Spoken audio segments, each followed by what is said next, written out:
What's up, squad? It's Brandon from the band Tucson. Thank you so much for joining me today. So, unfortunately, there's been videos circulating on social media of a young lady from the Oromia region of Ethiopia being tortured in a ransom video to her family inside of her family. This torture is taking place within Libya. Libya, although there's much competition out there in the world in general, but Libya has been basically transformed into the slave capital of Africa. Now, there is slavery on a more widespread level. Some estimates put up to 20 to 30% of Mauritanians may experience some form of slavery one way or another.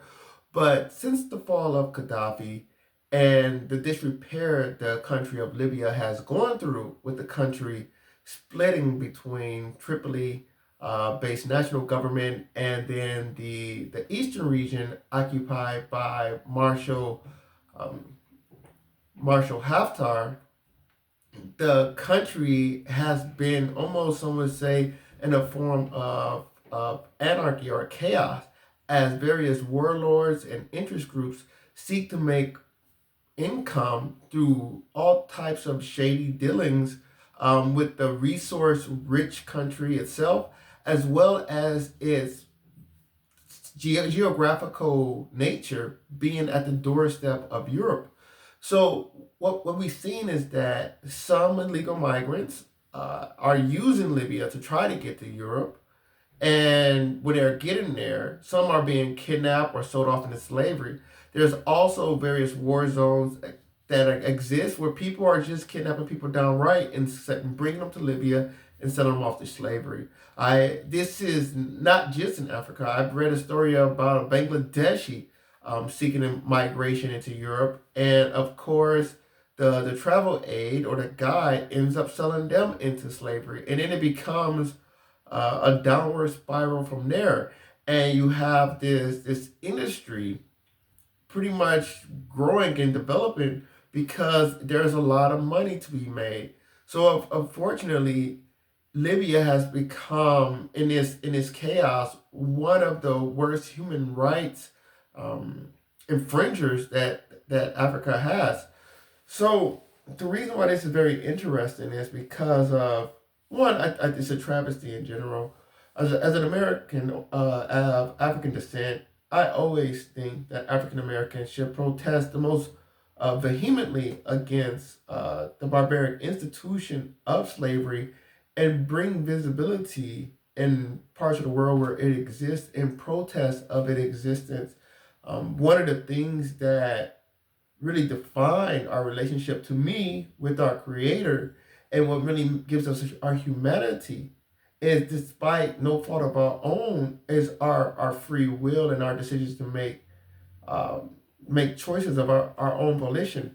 And for that to be taken away and removed from us through no act of our own, by through force, is one of the great human rights violation that man can do to another man. And so I wanted to talk to the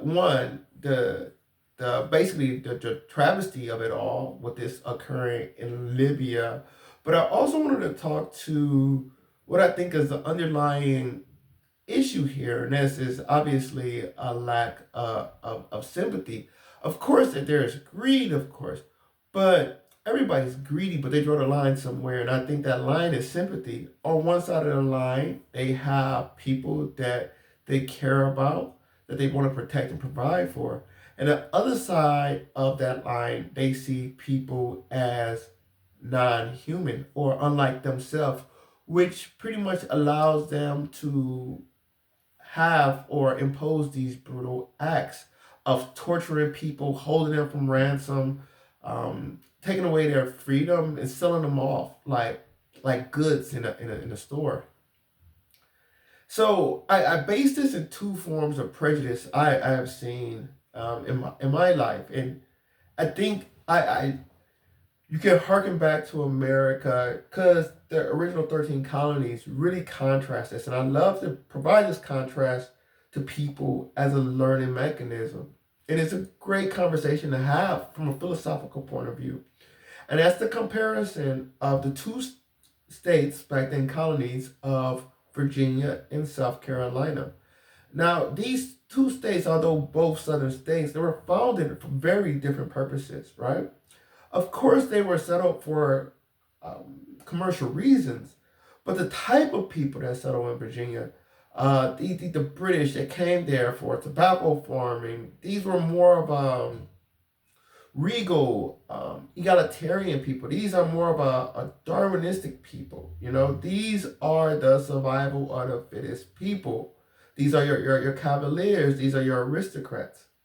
Now, South Carolina, on the other hand, South Carolina was basically settled by the overflow of Barbadian sugar planters and other Caribbean planters that due to inheritance laws and space issues on the islands of the Caribbean and British colonies, they spread from Barbados and some to Jamaica and some to South Carolina. And the institution of slavery was quite more peculiar, as I constantly harp on about. Caribbean slavery, mostly sugar plantations, required hundreds and hundreds of slaves.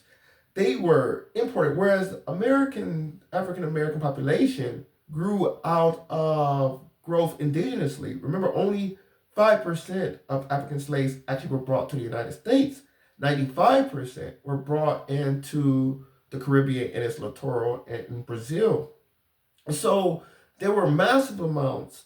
The vast majority of African slaves actually were brought to the Caribbean and Brazil region, and they worked on these sugar plantations. And it was very brutal to the degree that they couldn't import them fast enough because they were dying off. Lucky to make it out of the early 20s because of this severe abuse of slavery in the Caribbean. And this is where many of those South Carolinians came from. So what you see happen in contrast to these two places, right? You have a Virginia where, yes, you have a large slave population, but you also have a relatively large free black population, right? So you also have people coming out of the institution of slavery or what someone would say indentured servitude, but coming out of this institution, and they live in Virginia, they make a living in Virginia, and I wouldn't say they were seen as equals, but they found a livelihood that they were comfortable with in Virginia, right? And you had a relatively large free black population within Virginia, relatively speaking. In Virginia, had the largest free black population in the South. Now, compare and contrast that to South Carolina, where enslaved blacks make up the majority, over 50% of the population of South Carolina, yet less than 1% was considered to be free blacks in South Carolina. It was completely antithetical. They were mutually exclusive. You cannot be black and free in South Carolina. In Virginia, it was believed you can rise to status, the merits, if there are people that are well endowed. And this is where you get to the sympathy point.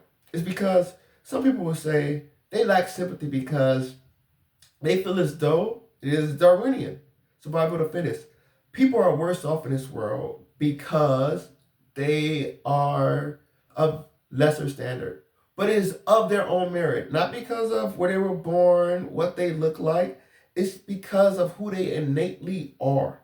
Now, oppose this to blanket bigotry that occurred in South Carolina, where you were black, you were a slave. There was no distinction. There was no misallocation of nature. You were black, and therefore you were considered inferior and considered a slave. It was impossible to be a slave of high meritocracy.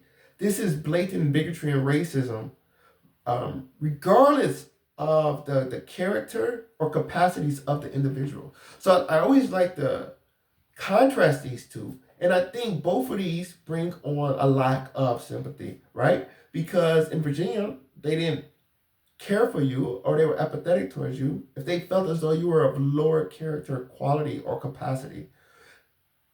South Carolina, they didn't care for you or they are apathetic to your plight because of your skin color. Now, both of these places, for different reasons, allowed the institution of slavery to flourish within the United States.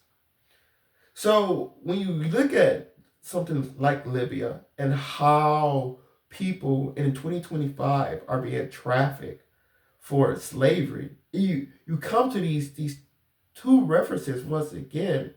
It's either they don't feel as though these people deserve a better life because they are incapable of such as a Virginian, or they don't feel these people could be anything other than slaves, such as South Carolina. So I really thought that parallel was really interesting and it rang true to me. And lastly, I want to leave you on this story. There was a migrant to the United States by the name of Anthony Johnson. He was an indentured servant. He obviously served out his tenure on his farm in Virginia, and he eventually was recognized as legally free to go on and pursue his own goals, in which he ended up opening a tobacco plantation. Right? What else do he know? He was an indentured servant, and he opened up a plantation. His children opened up plantations. He was moderately successful in doing so, until one day one of his slaves, John Kaser, sought to work for another plantation owner, and Anthony Johnson said no because John, you were considered his slave. This went to court, and eventually Anthony Johnson won out. And this case is considered one of the first legal precedents justifying slavery in America. This was in the 17th century. And some say that John Kaser is considered the first slave. And it was recognized that Anthony Johnson's argument was that because he acquired John Kaser through a form of slavery, he was forever a slave, not an indentured servant. So this was the first precedent of legally saying, okay, someone is a slave for life, despite not committing a crime or any fault of their own, purely by their birthright or their disposition. And this is a very sad and unfortunate story as well. But I always find the kicker of the story is that Anthony Johnson was born in Angola. Anthony Johnson was black. The first precedent of justification in slavery in the United States from a legal point of view is considered this case, this Johnson versus Kaser case, which justified enslavement. This is a very unfortunate story, but I thought I would bring that to light as we talk about, even now in the 21st century, as Africa and Africans continue to struggle with the question of slavery and their relationships with each other. So I'd love to hear your comments below. You have any insights or thoughts? Like, share, subscribe if you enjoy the content. Until next time, take care. Bantu up.